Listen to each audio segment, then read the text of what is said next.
बहुत शुक्रिया फवाद चौधरी साहब। ये फरमाइएगा कि 190 मिलियन पाउंड केस का जो फैसला आया है, इस पे पीटीआई तो कह रही है ये सियासी इंतकाम है, जबकि हुकूमत कह रही है कि ये इंसाफ का बोल बाला हुआ है। आपकी क्या राय है बतौर कानूनदान इस पे?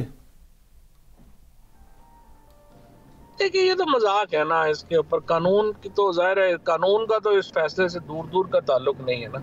ये फैसला तो एक इमरान खान को सियासी तौर के ऊपर जो चूंकि उनका मुकाबला नहीं किया जा रहा, तो अब अदालतों को इस्तेमाल किया जा रहा है, जो ट्रेडिशनली पाकिस्तान में होता है, जो एक चल रहा है सिलसिला, उसी की एक कड़ी है। ज़ाहिर है इस केस का ना सर है ना पैर है। अगर थोड़ा सा भी कानून का कोई बात होती तो ये केस बनते ही ना ही खान साहब को इस पर सजा होती।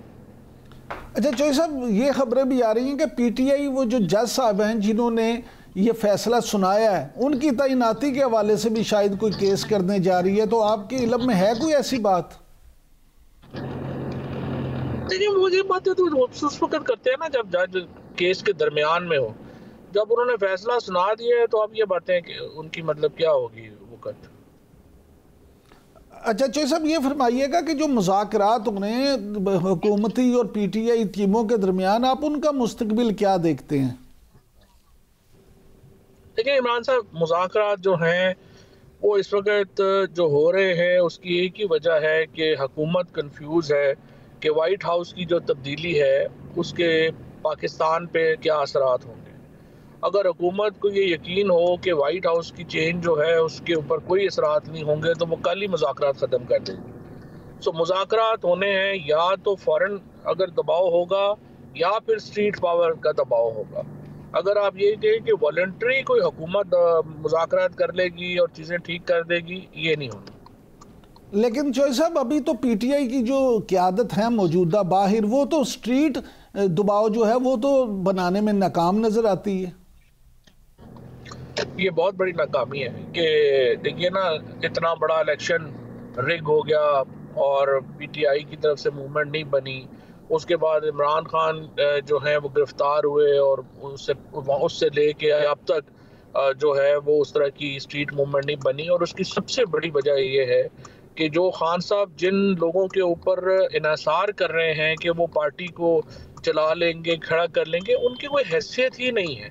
यानी अगर आप कहें कि मौजूदा जो लीडरशिप जो पीटीआई चलाने की कोशिश कर रही है, वो अगर कोई मतलब कुछ कर सकते हैं, कुछ मूवमेंट खड़ी कर सकते हैं, मुमकिन ही नहीं है। पीटीआई तो आज जो कुछ है वो तो इमरान खान के जो 9 मई से पहले के साथी थे उनकी वजह से है। इमरान नए लोगों की वजह से तो पीटीआई नहीं है, ना ही इनकी के ऊपर कोई कुर्बानी है, ना इनके ऊपर कभी कोई पर्चा हुआ, ना ये कभी खड़े हुए। और इसलिए इनकी जो इस वक्त सिचुएशन है वो तो आपके सामने है। ये तो कुछ नहीं कर सकते, अलायंस ये नहीं बना पा रहे और ये कैपेसिटी इनमें नहीं है और इनकी तो मौजें लगी हुई है ना। देखिए इमरान खान को ये क्यों बाहर निकालेंगे? सारे वकील जो हैं वो फीसें ले रहे हैं, बाहर यूट्यूब पर बैठे हुए हैं, वो पैसे बना रहे हैं। मुझे आप एक वजह बता दें कि इनकी ये बाहर आके वो क्यों निकालेंगे? लेकिन चौधरी साहब, यहाँ सवाल ये भी तो पैदा होता है ना कि फिर इमरान खान साहब जो हैं वो क्यों इन पे तकिया किए हुए हैं? इमरान खान साहब ने ही इनको ये ओहदे दिए हैं ना। बिल्कुल बिल्कुल, तो खान साहब गलत कर रहे हैं, इनको ओहदे नहीं देने चाहिए और उन्हें अपनी पार्टी की जो है वो तब्दीली करनी चाहिए लीडरशिप में, बिल्कुल 100%। और इसमें जो इस वक्त की सिचुएशन है उसमें तो देखिए ना कि आप अलायंस जब तक नहीं बनाते, जब तक JUI, GDA, जमात इस्लामी, ये पार्टियां, और मैं आपके प्रोग्राम में भी हर जगह बार बार ये बात कर चुका हूँ, आप अपोजिशन अलायंस भी नहीं बना पा रहे। आपकी इस्टेब्लिशमेंट से लड़ाई है, ठीक है, आपकी हुकूमती पार्टियों से लड़ाई है, अब आप कह रहे हैं ये भी काफ़ी नहीं है, जो बाकी सियासी जमातें हमने उनसे भी लड़ना है, ये कौन सी कोई अक्लमंदी की बात है? तो उसके नतीजे में जो तहरीक इंसाफ की जो स्ट्रीट पावर का जो बहुत बड़ी हमायत है इमरान खान की, वो भी उनको वो नहीं कर पा रहे और ना ही वो कर पाएंगे। लेकिन चौधरी साहब, कुछ आपसे मिलती जुलती बात ही फैसल वाडा साहब भी कहते हैं। वो कहते हैं कि जी पीटीआई के अपने लोग और हुकूमत दोनों ये चाहते हैं कि इमरान खान को सजा और वो अंदर ही रहे। नहीं तो खैर फैसल बता सकते हैं, पर मेरा एनालिसिस तो ये है। और पहले इसे मैं समझता हूँ कि ये लोग तो जो जिनके ऊपर खान साहब का तकिया है वो तो नहीं इमरान खान को बाहर निकाल ला सकते, ये तो तय बात है। अच्छा सर, ये फरमाइएगा कि इरफान सिद्दीकी साहब ने बैरिस्टर गौहर की आर्मी चीफ के साथ मुलाकात के हवाले से ये कहा कि पीटीआई ये फैसला कर ले कि वो बैकडोर मुज़ाकरात चाहती है या फ्रंट डोर, तो आप क्या समझते हैं, क्या ये जो मुलाकात थी हुकूमत इससे लाइल्म थी? इरफान सिद्दीकी साहब की बात से तो यही लगा है कि वो उन्हें को पसंद नहीं आई मुलाकात। लेकिन फैक्ट ये है कि देखिए, जब आपकी अपनी इख्तियार ये हो कि आप 18 सीटों के ऊपर वज़ीर आज़म बने हुए हों, तो फिर आप कुछ सॉवरेनिटी तो नहीं ना एक्सरसाइज कर सकते। 18 सीटों पे वज़ीर आज़म, ये तो बात मैंने खान साहब से भी कही है कि सिर्फ ये इसलिए ये हुकूमत जो है वो हुकूमत चल रही है कि पीटीआई की और एस्टेब्लिशमेंट की लड़ाई है। और तो देखें ना, कोई और तो वजह ही नहीं है। शहबाज शरीफ वज़ीर आज़म है, मरियम वज़ीर आला है, और उसकी वजह से ये जो सारी सिचुएशन है वो हमारे सामने है। और वो 9 मई के व्रत के ऊपर जो है ये हुकूमत चलती है। जिस दिन जो है वो ये समझते हैं कि टेम्परेचर नीचे आता है, उसी दिन इनको अपने जान के लाले पड़ जाते हैं कि पता नहीं क्या हो जाएगा। और इरफान सिद्दीकी साहब की भी जो स्टेटमेंट है ये उसी घबराहट की का शख्साना है जो कि उन्हें होती है कि अगर टेम्परेचर नीचे आता है तो हम अपनी हुकूमत बरकरार कैसे रखेंगे, ये असल घबराहट है। चौधरी साहब, ये फरमाइएगा कि सीनियर साफ़ी हामिद मीर साहब जो हैं, आपके दोस्त भी हैं, हमारे भी दोस्त हैं, वो उन्होंने ये दावा किया कि इमरान खान साहब को अडियाला जेल में पहले ही बता दिया गया था कि 14 साल कैद होगी, लेकिन आपने सोशल मीडिया पे शोर नहीं मचाना। मतलब मुझे नहीं पता इस बात का। मेरी जो खान साहब से मुलाकात हुई, ज़ाहिर है उन्होंने भी इस किस्म का कोई जिक्र नहीं किया। आपकी जो खान साहब से मुलाकात हुई तो उसमें वैसे आपको उनकी बॉडी लैंग्वेज किस तरह की फील हुई, और आपकी ये सियासी वाले से बात नहीं हुई उनसे?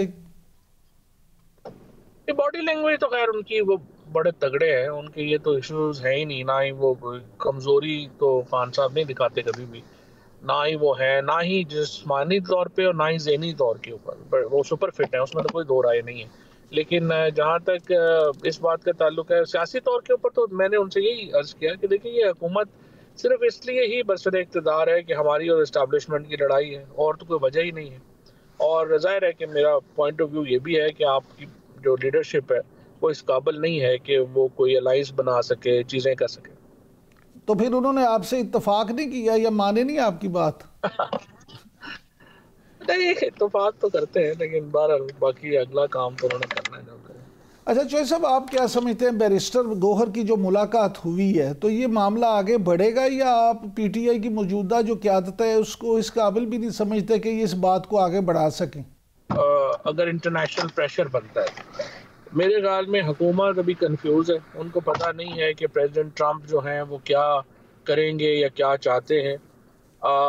और वो जो साउथ एशिया के लोग हैं जो देख रहे हैं, जाहिर है कि वो हमारे सामने है कि वो उनके व्यूज़ हमारे सामने हैं। सो इसकी वजह से हुकूमत कंफ्यूज है, उनको समझ नहीं आ रही कि ये आखिर प्रेसिडेंट ट्रंप अगर आएंगे तो वो पाकिस्तान के ऊपर उनकी पॉलिसी होगी क्या।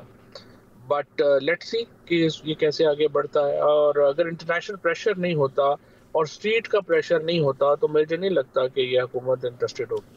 लेकिन चौधरी साहब, बरतानवी अखबार टेलीग्राफ ने तो ये दावा किया है कि इमरान खान को सज़ा के बाद ट्रंप इंतज़ामिया के साथ पाकिस्तान के ताल्लुकात बेहतर नहीं रहेंगे। अगर वो कह रहे हैं कि नहीं बेहतर रहेंगे तो इस हुकूमत को भी यही खदशा। मेरे ख्याल में इन्होंने जब मिलिट्री लोगों को सज़ा दी मिलिट्री कोर्ट से, और उसके बाद स्टेटमेंट आया यूरोपीय यूनियन का, जिसका मुझे पता है कि जो यूरोपीय यूनियन है उसके अंदर बहुत बुरा रिएक्शन है।